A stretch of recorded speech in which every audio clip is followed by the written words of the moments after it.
Hello everyone, I'm Naoki Akai. In this talk, I'm going to focus on how we can detect localization failures. I know in this workshop, we are focusing on how we can assess quality of the map. I think this motivation is coming from, so we would like to realize safe autonomous navigation because the map has a very important role in the autonomous navigation. And my research motivation is also coming from this motivation because localization also has a very important role in the autonomous navigation. And to recent, I'm going to focus on how we can detect localization failures because I would like to develop a fail-safe function for localization. In this talk, I will talk about recent my research that achieves localization failure detection with the probabilistic modeling. Before going to the main talk, I would like to introduce myself. I'm Naoki Kai and I'm PhD in engineering. I got my PhD at 2016, and after getting my PhD, I started research at Nagoya University. I think you know the Tokyo and the Kyoto, and they located here, and Nagoya locates here. I think you don't know Nagoya, but Nagoya is one of the five biggest cities in Japan. I had studied about mobile robot navigation. When I was a PhD candidate, I was participating in the Tsukuba Challenge. So Tsukuba Challenge is a competition of the outdoor mobile robot navigation. In the challenge, we are doing autonomous navigation in the real city environments. In the real environment, many people make the occlusion for the robot sensor. And to achieve navigation in this environment, we need a robust localization. And when I was a PhD candidate, I was studying about the localization using a magnetic sensor. And my current research is advancing localization. I think this word is not general. The objective of this of my research is to realize things that general localization cannot do. For example, estimating reliability and detecting failures. I think straightforward localization research focuses on how we can improve localization accuracy and robustness. But in my opinion, even though we could improve localization accuracy and robustness, it is difficult to guarantee safety of the localization because guaranteeing safety and improving localization performance are different approaches. And I think so we need a new localization method and we need to extend the general localization framework. That's why I'm saying my research is advancing of localization.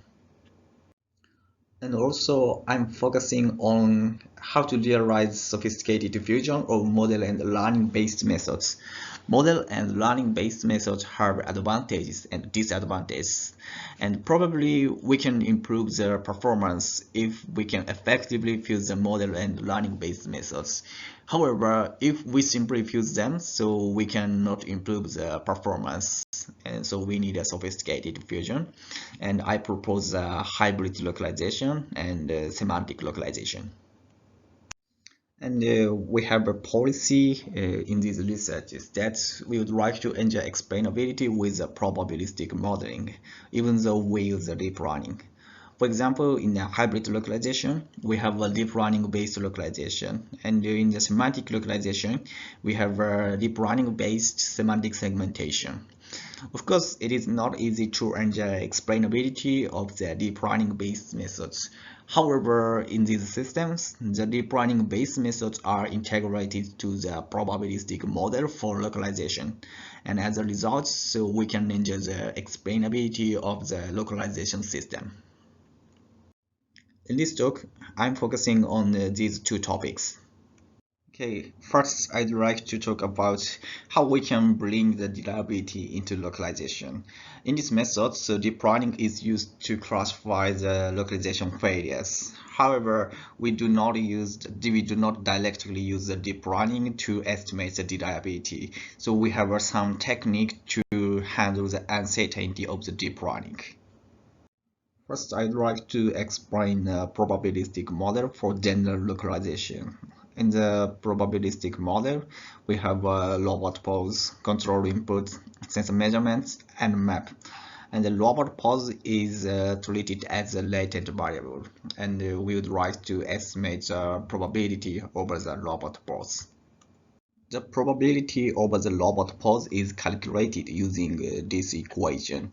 If you see this term and this term, you can find this term can be decursively updated using these two terms. That's why this equation is called the decursive Bayes filter. In these equations, we have two important models called motion model and measurement models. If you want to improve the localization accuracy and the robustness, so basically you need to improve the measurement model. Here, I'd like you to ask what we can know from the probability. From the probability, we can know uncertainty of the estimate. As I mentioned, so in the probabilistic localization, we will compute the least probability. And because we have a probability over the robot pause, so we can have this kind of distribution. And this distribution represents uncertainty of the estimated pause. And from the uncertainty, we can also know about the confidence. For example, so here we have two examples. In the left example, so we can say this is unconfident estimate because the distribution is so large. On the other hand, in the right hand case, we can say this is a confident estimate because distribution is small. So as you can see, so from the probability, we can understand the confidence of the estimate. Here, I would like to consider about the difference of confidence and the reliability. So we also have two examples, and in these examples, so we have ground truth. Of course, ground truth cannot be available in the actual localization phase. However, we would like to introduce a ground truth to explain the good examples. In the left-hand case, we can say this result is reliable because the estimated pose and the ground truth is very close. However, so this result is unconfident because the distribution is so large. On the other hand, this result is confident because distribution is so small. However, the reliability is small because the ground truth and the estimated pose are far. From these examples, we can understand that the confidence and the reliability tell us the different things. This means that so we cannot know about the reliability even though we solve the general localization problem. So we need to add a process to know the reliability. Here I would like to explain important related work, learning to detect misaligned point clouds, presented by the Professor Magnussen and the Professor Kuchner. They are organizers of this workshop. In this paper, they are discussing how misaligned point clouds can be detected. For example, in this figure, we have 2-point clouds depicted with the red and greens. And in this case, we can say these point clouds are well aligned because 2-point clouds are matched well. However, in this case, we can say these point clouds are misaligned because we can see some mismatches. If we can detect these kinds of mismatches, we can use this technique to detect the localization failures because the localization is doing the same thing. So in this paper, so they used a lot of methods, including a threshold and learning-based classifiers, and they compared many methods, and they showed that the other boost had a better performance to detect misaligned point clouds. In our reliability estimation methods, so we also use this kind of the misaligned point cloud detection method. However, we do not use it directly, so we integrate this classifier to the probabilistic modeling for localization.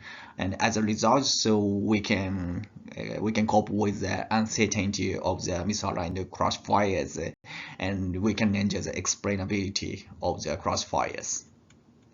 In our method, we use a convolutional neural network based classifier. And in order to develop this network, we refer the two-channel model presented in this paper. The network receives two gray images and calculates these similarity. In our implementation, we created two gray images. One of the scan image and another one is the map images. and we merged these images.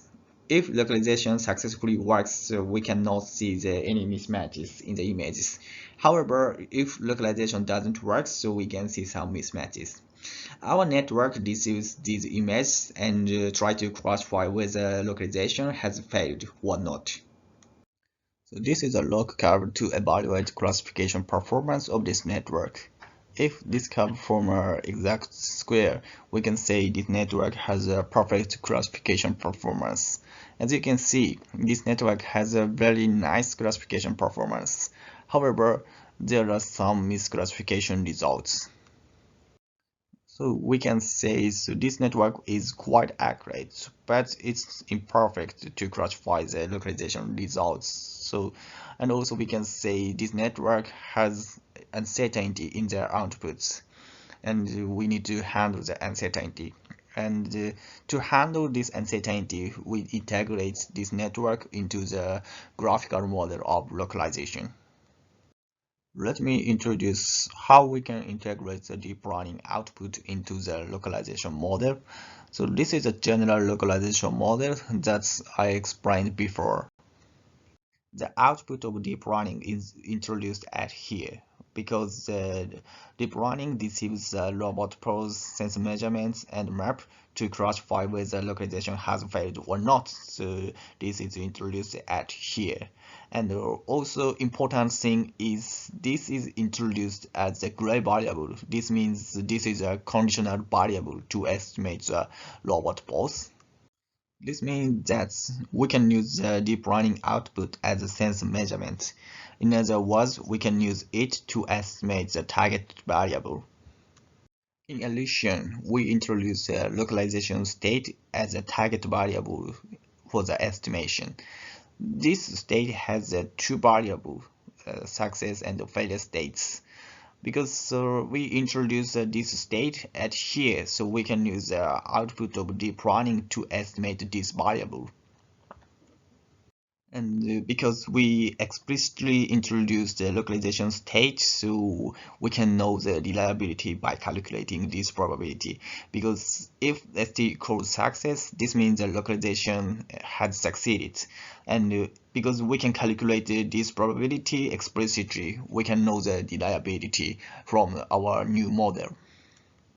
Let me briefly detail the new models. So in our new model, we will try to the joint probability over the robot pose and localization state. In the general localization model, we will try to estimate the probability over the robot pose. However, in the new model, we will try to estimate the joint probability.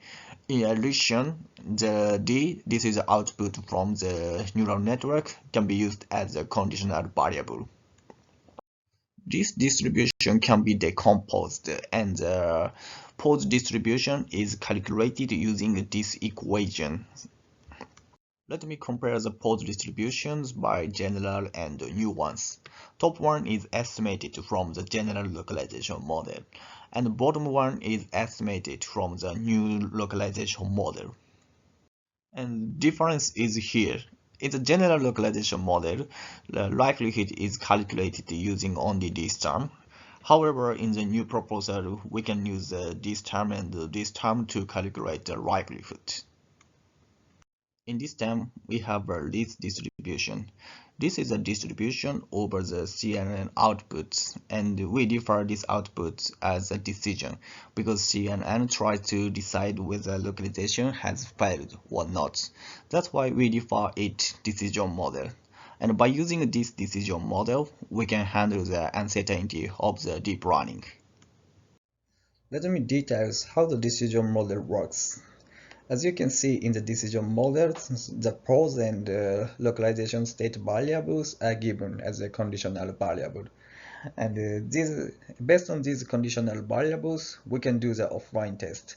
And based on the offline test, we can model trend of the deep learning outputs. And because this distribution models the trend of the CNN of the output, we can calculate the likelihood against the decision of the deep learning by using this model. In our new model, likelihood for localizing the robot pose is calculated using the measurement and the decision models. As I explained before, this distribution models trend of the deep learning's outputs. It can decrease likelihood against suspicious decisions. Because our model can use this term to calculate likelihood for the localizations, so we can cope with the uncertainty of deep learning outputs. So let me show you a reliability estimation example. So in this case, localization successfully works always. In other words, localization results are always reliable. In this video, the sensor measurements are depicted with red. This is measured by the 2D LiDAR, and the black points are mapped obstacles. That's why so we can say localization has succeeded if the red sensor measurements and black mapped objects are correctly matched. So in this case, so every time the sensor measurements and map are correctly matched. And this is a reliability estimated by our new system. Our system can estimate this is a reliable localization results. By using this reliability, we can explicitly know so this is a correct localization results.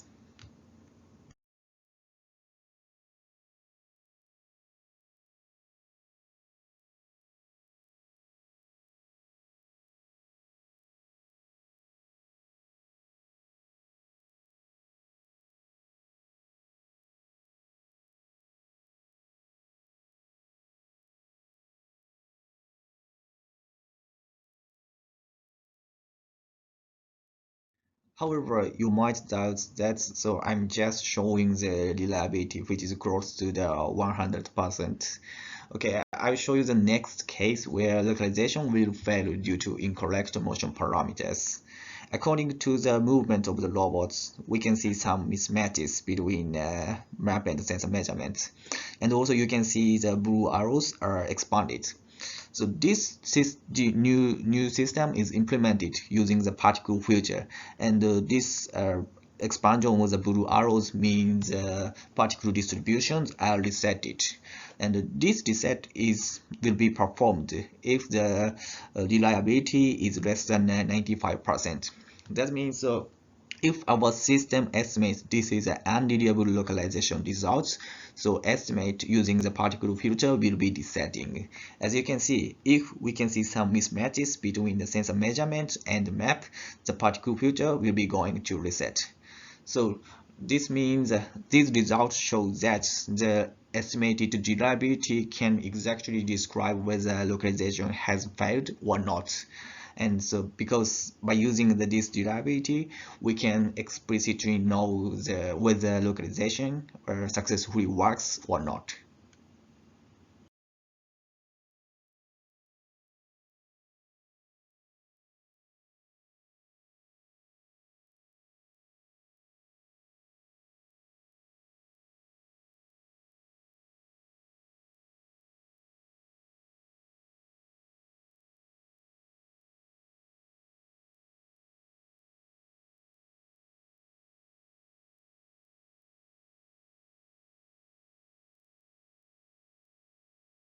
This is a quantitative result of the new localization system. The red one is the ground truth trajectory, and the blue one is the estimated trajectory. So in this experiment, we also use the incorrect motion parameters, and the tracking of the robot pose has been failed.